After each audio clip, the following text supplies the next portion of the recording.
My narcissist doesn't do social media. Do you know how many times I've had people tell me that? They've had me say like, oh, like they said like they don't do social media at all. They said like, oh, it's not something that they actually engage with, or they think that it's important. Oftentimes, they're quite mistaken.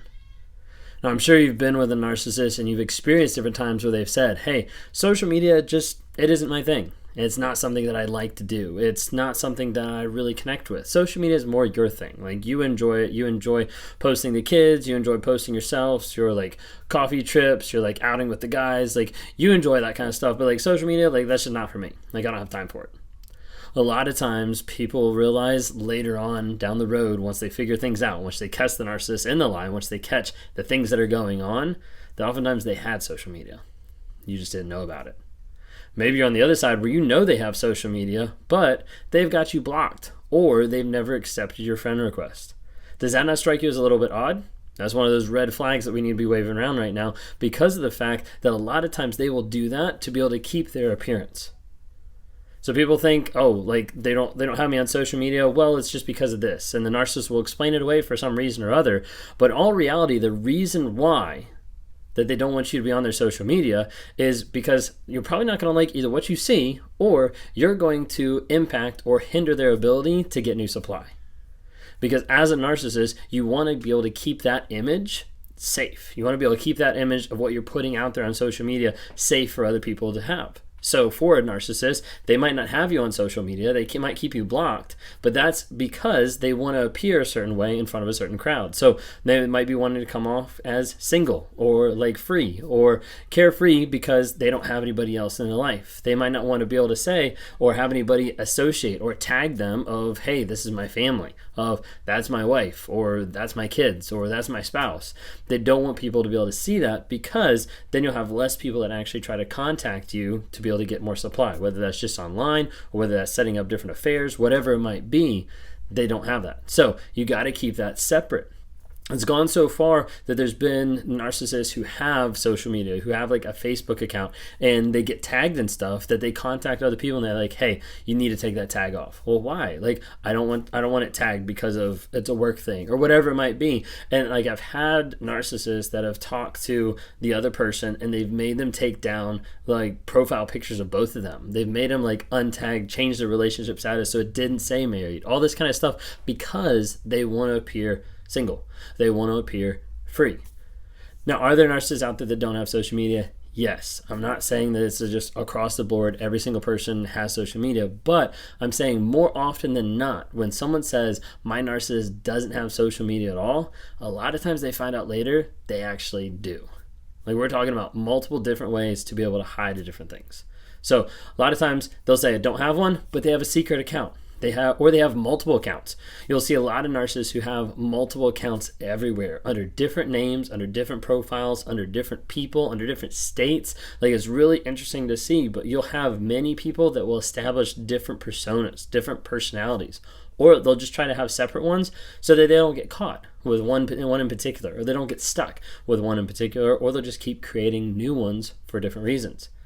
Now, if you run into someone who has multiple profiles of like the same person doing multiple things, you might be running into a narcissist.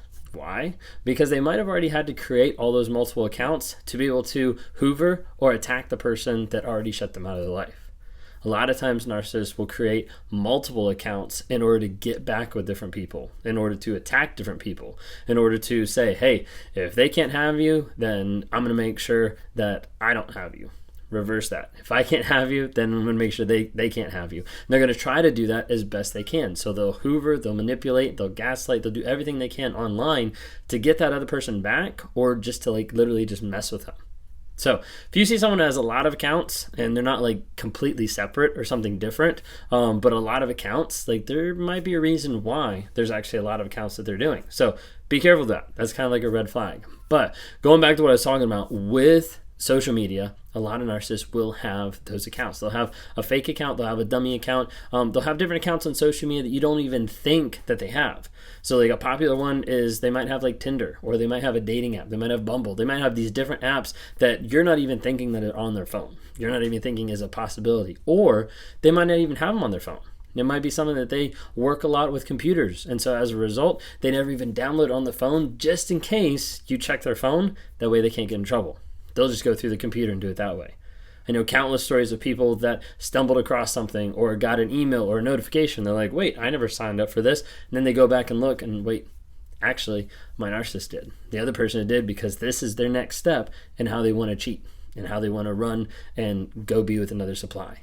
So something to be really careful of. If your narcissist is opposed to social media and doesn't believe in it and says they don't have it, be careful, because a lot of times they do. If your narcissist has multiple accounts, if the person in your life has multiple accounts, like, beware. That could be a red flag of there being a potential problem there. Or if the person in your life doesn't want to unblock you or doesn't want to add you as a friend, that also could be a problem, because they might be setting up their own persona on that side of the internet to be a certain way to be able to get more supply. So be really careful. I know different stories of people that have done different things. So we're talking about, you have apps that can hide stuff on the phone. You can, do regular, like, hide pictures. You can delete text messages. You can use Snapchat. You can use all these different type of things that make the messages disappear. Even Instagram, just swipe up and then go switch to disappear mode. Like, there's different ways that they'll do things to be able to hide it and make you think that there's never anything going on. And then they'll come up with crazy excuses like, well, why were you on the phone this late? Oh, it was because of this. It was a work call. Or, oh, I was just talking to this person about the weather. Or, oh, I was just talking about our dog that we have together with my ex, or like whatever it might be. And they'll come up with crazy, crazy excuses. But that's all they are. They're just excuses. What happens when that is going on, like communication, all these texting and stuff like that, is another person comes in and they say, hey, like, I don't feel loved and respected by what you're doing, and I need to put in a boundary here.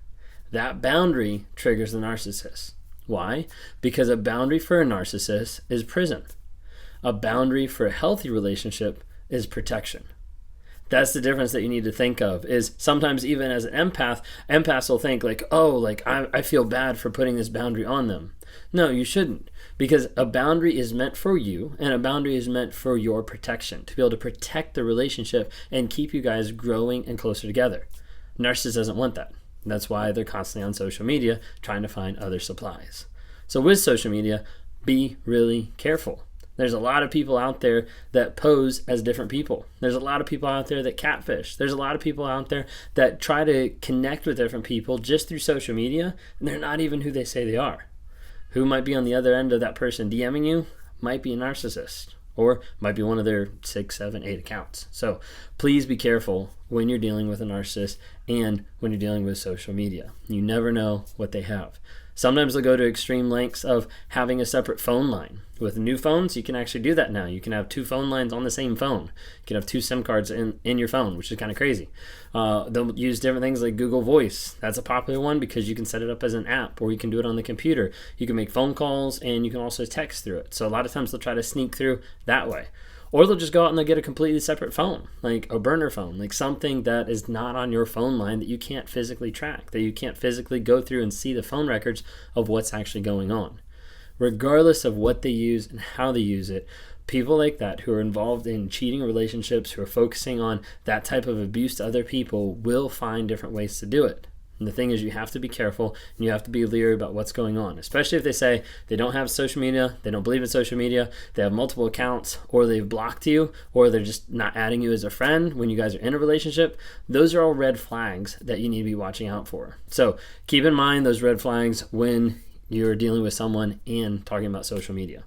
If you guys like what you like, let's try that again. If you guys like what you heard here, like, please just follow more. So more tips coming, more things coming about narcissism, about dealing with it. I'm on this platform to promote awareness about narcissism and healing, growth, and change. So the 4 things that I'm on this platform for.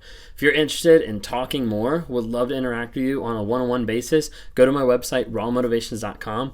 Click the link and go to one-on-one coaching, and we can set up a time just to be able to talk, be able to see where you're at, where you need to go. Maybe you're coming out of a narcissistic abusive relationship. Maybe you're still stuck in one and you're not sure how to navigate those waters or how to deal with a narcissist.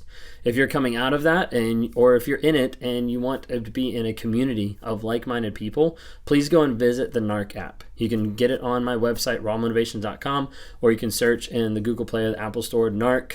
and be able to download it there, because it is a helpful app that a lot of people are getting involved in right now, of a community of like-minded people who are coming through saying, hey, we're either in the abuse or we're getting out of it, but here's the encouragement to be able to get the way through and be able to know that there is hope at the end of the tunnel. Okay, so please check that out. Follow me on TikTok, Instagram, Facebook, or if you're listening with the podcast, thank you so much. Appreciate it. You have a great day.